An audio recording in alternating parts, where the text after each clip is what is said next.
experiencia vital con esa etnia formidable que son los Shuar y que me dejaron muchas cosas, que me cambiaron en mi forma de relacionarme con el mundo y que me dejaron valores, ¿no?, que son muy vitales y que hasta ahora siguen muy vivos. Pero no quiero monopolizar yo la palabra, así que imagino que tenéis preguntas y yo estoy dispuesto a responder a todas vuestras preguntas, incluso a las más indiscretas. Venga, ahora es el momento que estabais desesperadamente ansiosos por empezar a preguntar. Creo que es el momento de que lo hagáis. A ver, ahí tenemos una pregunta. El primero, premio. ¿La película del prisionero de la Segunda Guerra Mundial, cómo se llama? ¿Cómo? La película esa que es Christopher Nolan. ¿Cómo se llama?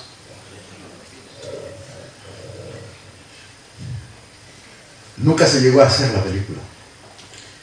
Nunca terminamos porque, como dije, ¿no?, al productor se le suicidó un hijo y eso no hay ningún hombre que lo supere, ¿no? También es un tema bastante complicado. Yo lo único que le pido a la vida, lo único es que no me permita sobrevivir a ninguno de mis hijos, ¿no? Que la vida me permita irme a mí primero y que mis hijos sigan viviendo. Yo creo que es el peor dolor que puede experimentar un ser humano, es cuando se te muere un hijo, ¿no? Y luego, tal vez alguien la retome algún día, ¿no? Porque el guión quedó completo. De los 120 minutos que pensábamos que iba a durar la película, llegamos a filmar la mitad, ¿no? Tal vez algún día alguien la retome y la finalice. ¿Quién más se anima? ¿Sabes decir algo en Shuar?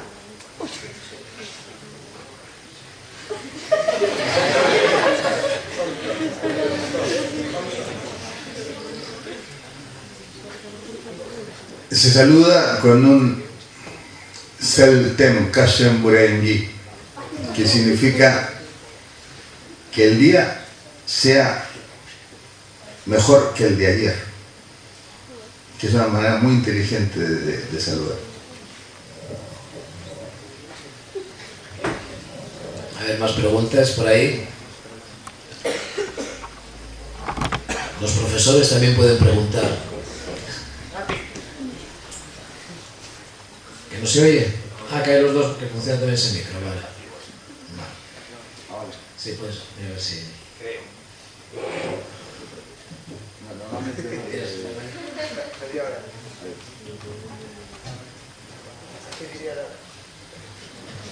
A ver, aquí en primera fila tenemos un chaval que quiero. ¿Qué te llevó al mundo del cine? ¿Qué me llevó al mundo? ¿Se escucha? No.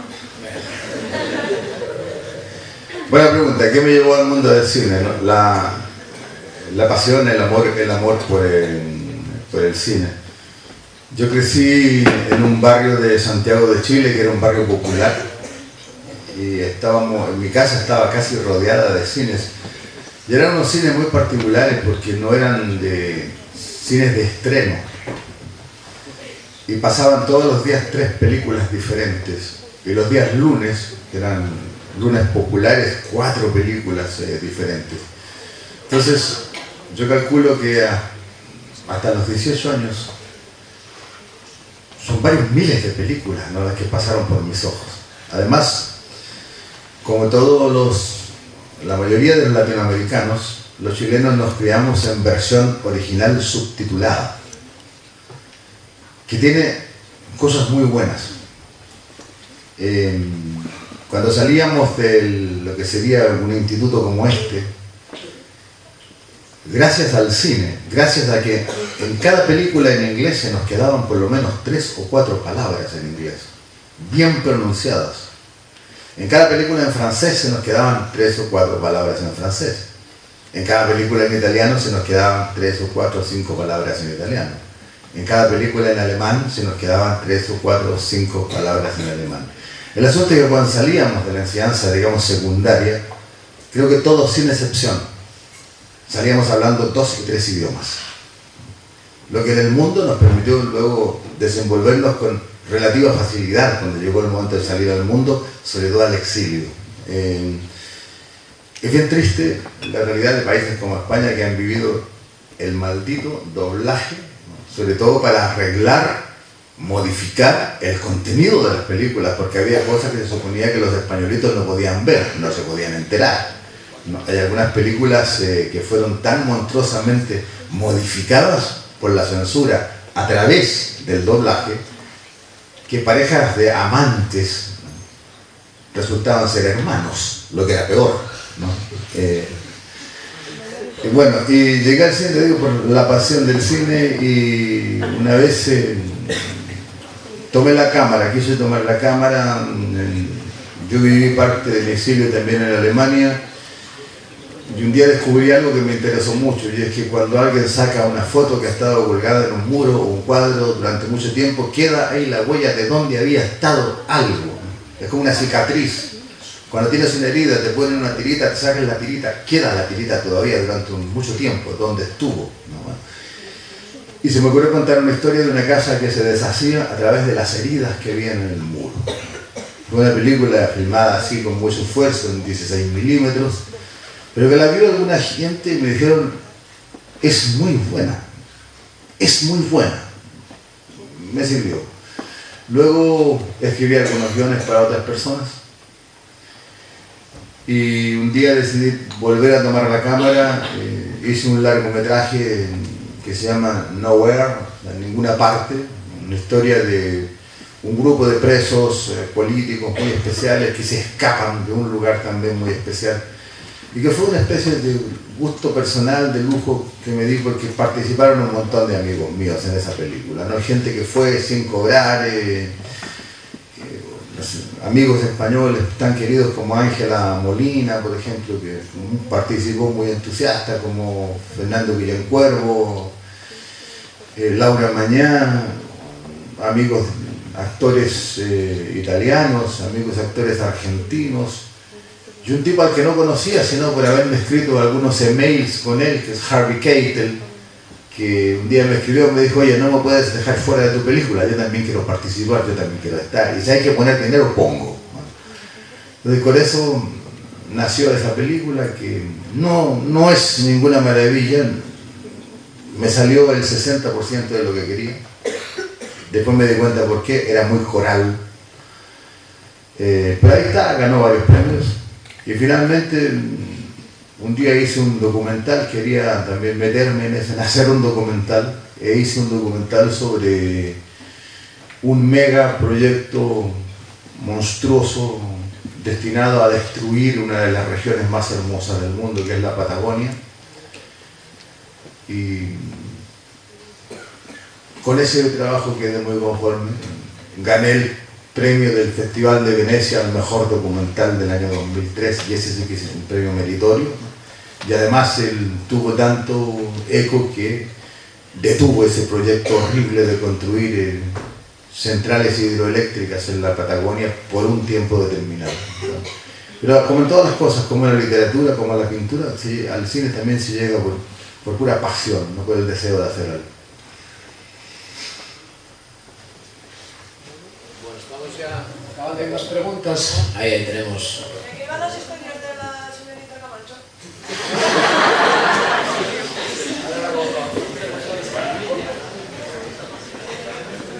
No, gratis no te la voy a contar, así. Pero eran historias muy, muy picantes, como dije al comienzo.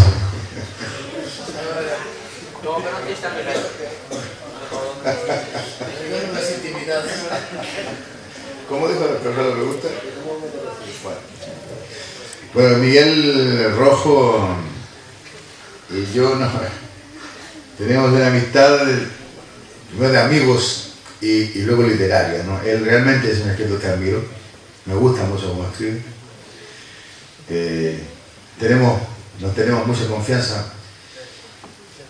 Entre escritores, la máxima demostración de confianza es mostrarse los textos antes de que estén publicados, y tenemos esa gran confianza. Y luego lo admiro porque Miguel es un tipo que tiene un sentido del humor, que es algo que yo agradezco. No es muy común entre los escritores, abundan los tontos graves y las tontas graves, abunda la gente que sufre para escribir. Y realmente creo que ni él ni yo sufrimos para escribir. Al contrario, escribimos cuando estamos más o menos bien, ¿no? Porque para compartir los efectos del sufrimiento hay otras cosas, no sé. Yo a la gente, no sé, a mis peores enemigos, por ejemplo, les contaría mi sufrimiento, ¿no? Pero a la gente que me interesa, no, les cuento otras cosas, evidentemente, cuando estoy bien, las ideas que tengo. En eso somos parecidos. Y luego, porque me contó una vez una historia, es esa historia de cómo sorprender a la intelectualidad, que yo reproduje luego en un libro, ¿no? Y que realmente es una historia sorprendente porque un día Miguel asistió a un encuentro de esos intelectuales que son muy serios, muy formales, muy plastas. Esos intelectuales serios, formales y plastas siempre se vanaglorian de haber tenido bibliotecas en sus casas. Tuvieron suerte seguramente, si es que es verdad, ¿no? Que sus abuelos, sus padres, que se habían formado enormes bibliotecas, esas habitaciones llenas de libros. Y Miguel, como en mi caso, no tuvimos esa suerte. O sea, nosotros sí, en nuestras casas habían algunos libros, eso está claro, ¿no? O podíamos conseguir que nos prestaran algún libro, o comprar algún libro, o ir a la biblioteca pública, ¿no? Y Miguel cuenta la historia en donde él le habla a esos intelectuales serios y circunspectos y plastas y les cuenta, bueno, de su hipotética infancia en su casa, en donde había también una biblioteca, pero una parentela muy particular, porque era una parentela de gente del campo, pero que se dedicaban a leer obras grandes de los clásicos de la literatura centroeuropea. Un padre guardia civil con un grupo de guardias civiles que eran amantes de la literatura existencialista, ¿no? Y hace una tomadura de pelo en ese relato de Miguel que es genial, pero que es muy revelador de un sentido del humor, de que no hay que tomar ni la vida ni la literatura más en serio de lo que merece, porque cuando se toman las cosas más en serio de lo que merecen ser tomadas en serio, se desnaturalizan, se transforman en algo irrelevante, que carece de interés, ¿no? Un amigo mío dice que el flan tiene que moverse como flan, porque si el flan se mueve como agua, no es flan y nadie se lo come. Y si el flan no se mueve, tampoco es flan, es un pedazo de escayola y nadie se lo come. De la misma manera, ¿no? La literatura y la vida han de tener el movimiento justo y preciso del buen flan, si no, no vale la pena. ¿Alguna cosa más? ¿Cómo lo ves? Quedan 5 minutos. A ver, vuelve aquí al ataque. Nos quedan 3-4 minutos. Venga, aprovecharlos que... ¿Has vuelto a Chile más veces? ¿Has vuelto a Chile? Sí, vamos casi todos los años a Chile o cada 2 años. Tuve mucho tiempo fuera, de 1977 hasta 1990, que es cuando se acabó la dictadura. Pero luego me gusta tu pregunta porque me permite hablar de cómo soy. Yo tuve un país que perdí, pero ese país vive en mi memoria, pero en mi memoria vive el país que era. Entonces yo tengo regresos constantes a ese país feliz que era, pero cada vez que voy al país real, regreso cabreado, regreso muy cabreado porque la dictadura dejó algo. Todas las dictaduras dejan algo terrible, y que es un cambio de mentalidad, y que es un egoísmo que dura mucho tiempo, que tarda mucho tiempo en ser superado, ¿no?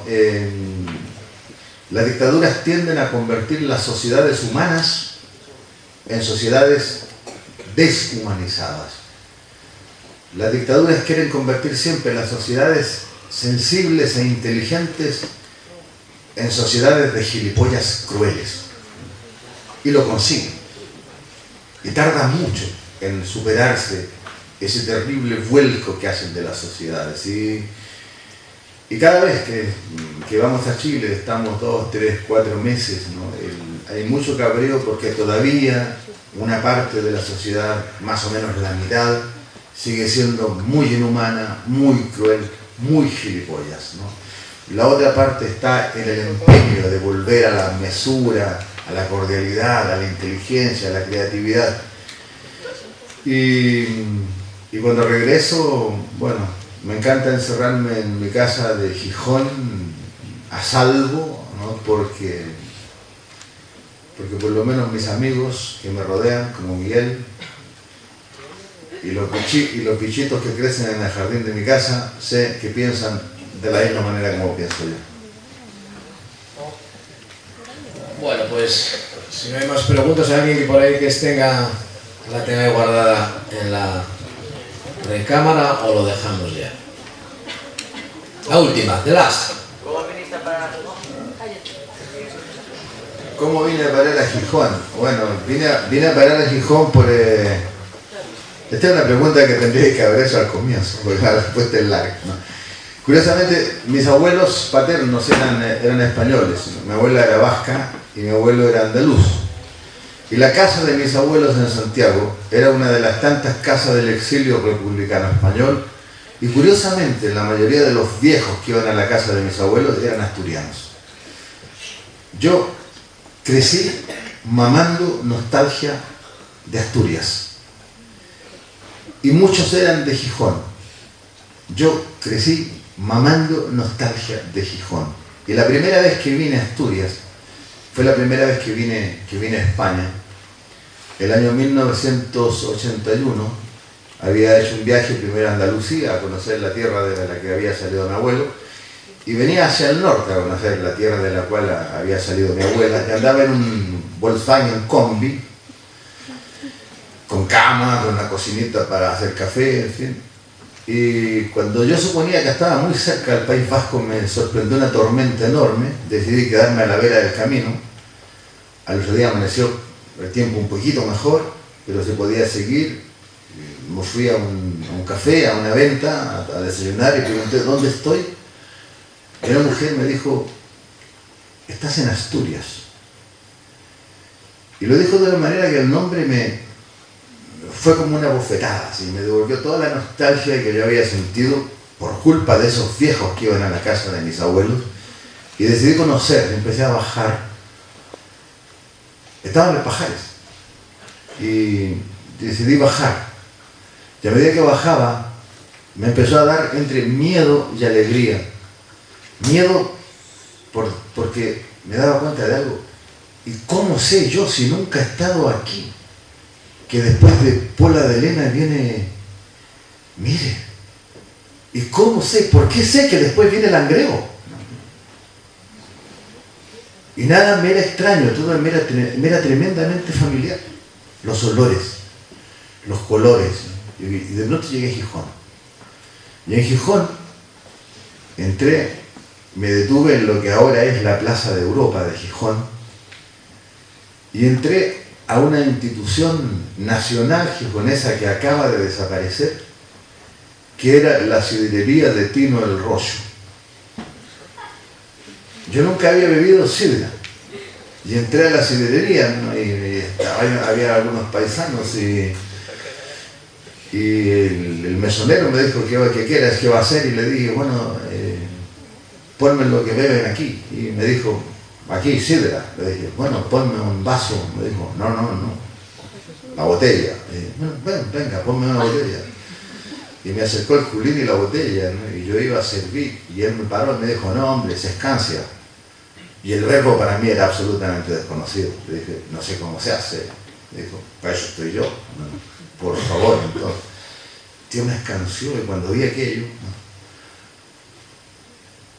Sentí que era una invitación, que ese arco era una puerta que me estaba diciendo, entra. Ese arco de sidra, me decía, ven, pasa, entra, bienvenido. Me pasó el culín y yo bebí, y le dije, no, está muy buena, y me dijo, no hombre, toda adentro. Y deja un poco para limpiar ahí el borde donde pusiste los labios, ¿no? Y finalmente agrega, y no se bebe solo. Yo recuerdo que yo le dije, bueno, si es tan difícil, ponme un vino y se acabó el asunto, no cambiamos. Pero había un grupo de paisanos que me llamaron, ven para acá. Y con esa manera de ser que tiene la gente, bueno, de acá, ¿no? Sabéis que la fama que tienen los asturianos en el mundo es que son descorteses, mal hablados, hostiles. Y la primera impresión ciertamente es esa. Y con esa forma de ser así, hostil, descortés, mal hablada, me llamaron a ese grupo y con eso, ¿de dónde vienes? Y yo, bueno, ando viajando por España, pero ¿de dónde vienes? Tu auto, la matrícula es alemana, sí, vivo en Alemania, gilipollas. Entonces, y cuando les conté, bueno, ¿qué andaba haciendo? Me dijeron, bueno, ¿y por qué no te vienes a vivir acá?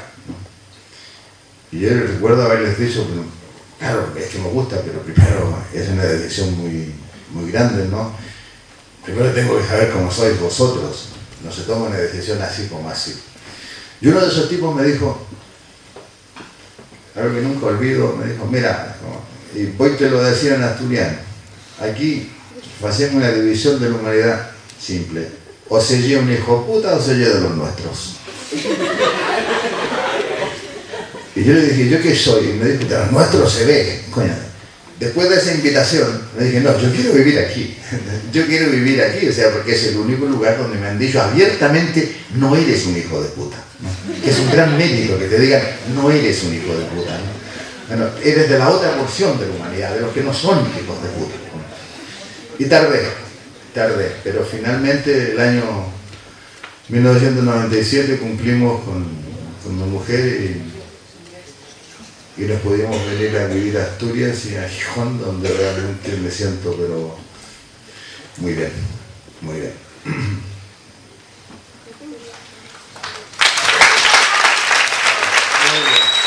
Gracias.